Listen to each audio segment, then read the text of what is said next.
So guys, today back from a video on the channel. Today we're here for the Newcastle United versus Liverpool preview, the final game before the final. We can't take this for granted, right? We've still got to treat this game like it's the final.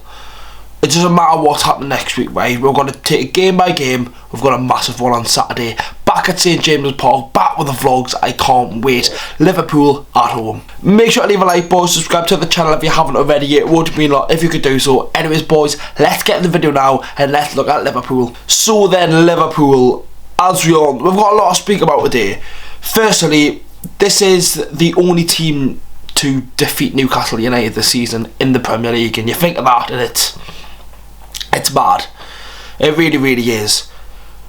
Liverpool have had a funny all season. We've got a lot to speak about today. If I have a look at the table, they're on 9th in the Premier League. Teams like Brentford, Fulham, Brighton, and even in Newcastle are all above them, which is crazy to think that, considering like 2 years ago they were top of the league. They were top of the league, weren't they?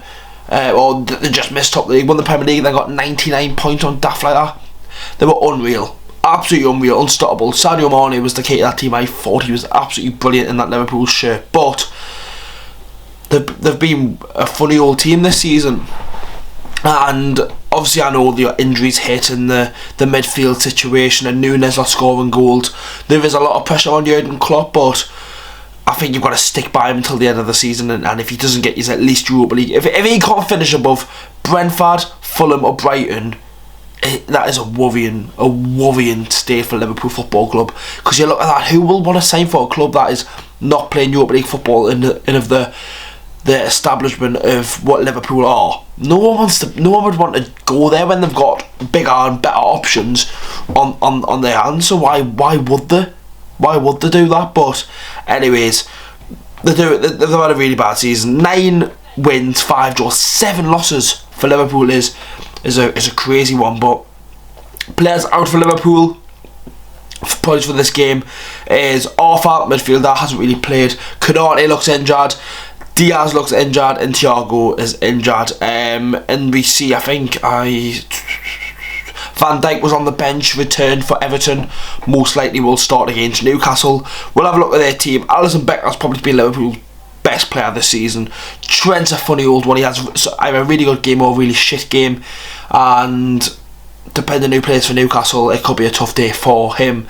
Centre backs, Matip, I do rate him. Joe Gomez on his day can be good, but not the best at times. Anthony Robertson obviously had that big kick off against Everton. In the midfield, this is where I fancy Newcastle if Bruno was playing, but we'll speak about Newcastle in a second. McAvoy, Henderson, Fabinho and Brashtik, a Spanish midfielder, 18 years old. He's 2 years younger than me, man. It's a madness. And then the attack, Mohamed Salah. Gakpo has been playing as a centre forward, and then Nunes on the left, who people are obviously slating him. Yes, he rightly does deserve to get slated, but it's a bit like Werner. Like, there's always a player there, and on his day he will score 2-3 goals a game, and Nunes will have that game and it'll shoot him off. We all said that about Timo Werner. It didn't happen for Nunes' sake. Hopefully it does, but not obviously again on Saturday. But you have a look at their bench, and like Jota's came back from injury, worrying sign. Firmino, obviously Naby Keita's not going to be leaving. Harvey Elliott's a promising player. And apart from that, they've had a funny whole season. Obviously, we'll speak briefly about what happened the last time we played Liverpool. It was we deservedly should have won the game. At least got a point. It's time to get revenge on Liverpool. And I don't care what anyone says about the game. It's like you're time wasted and whatnot. There's time wasting, and then there's 3 minutes going over the stoppage time, because I can guarantee if that was Newcastle in that position and the other team's time wasted, that whistle gets blown in the 95th minute, and there's no if buts or maybes about it. There's only absolutes. Good time to use that term, obviously with the Liverpool fans saying that, but it's one of them and whatnot. And honestly, I really do hate Liverpool. I hate the Scouse. I think all Newcastle fans do have all got an agenda against it. So if we could win that game going into the final, it would be remarkable. But anyways, let's speak about Newcastle. So then, Newcastle, as we all know, on Saturday against Bournemouth, it was our worst performance of the season, and everyone's seen that. The players knew that, the manager knew that, everyone knew that. Straight fact. We just weren't good enough. And is it because of Bruno Gomes? Is it because it was Eddie Howe's old stomping ground? Was it Bournemouth were actually playing quite good?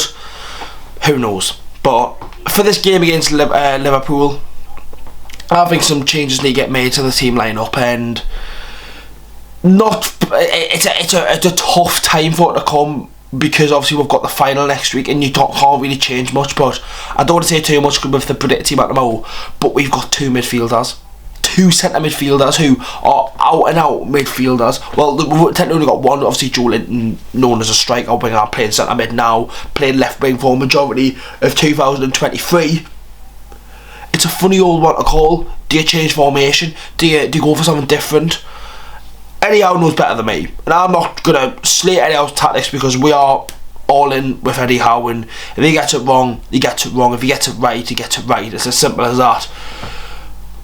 It's a tough one to call, but against Bournemouth especially, some of the players were awful. I absolutely adore Dan Burn. I think he's probably been the most underrated player in 2022, not just being a Newcastle fan. I watched a lot of football. In football, he's been phenomenal.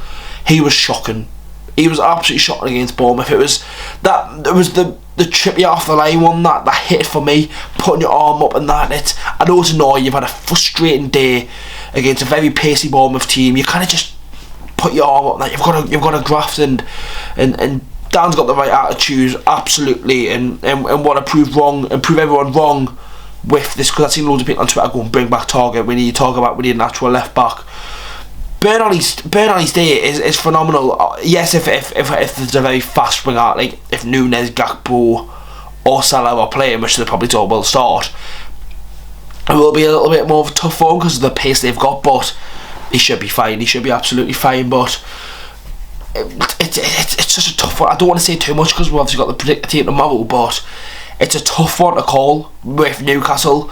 It's one team. Liverpool's that team where I just always say them, and I hate them that much, but we just don't win.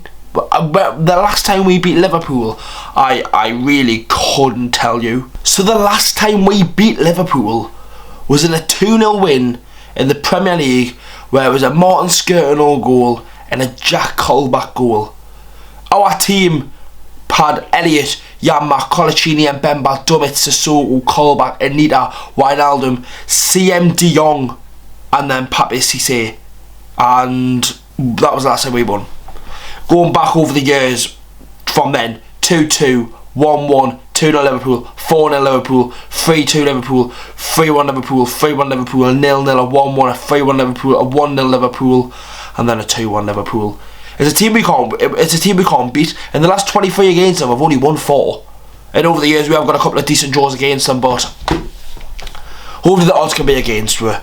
If Bruno's playing, I'll be a lot more confident, but I think generally the first time this season I am going to be predicting a loss. And it's shit to say, a week before Wembley, I'm going to go with a 2-1 Liverpool. And I don't want to ever repeat like last time, because if we are going into the final toxic, blaming referees and whatnot, it's going to be one of them games. But we'll have to wait and see what happens, and hopefully the lads can prove us wrong. Anyways, boys, that's the end of the preview. Make sure to leave a like, subscribe to the channel if you haven't already. I'll see you all tomorrow for the predicted team, and then the vlog on Saturday night.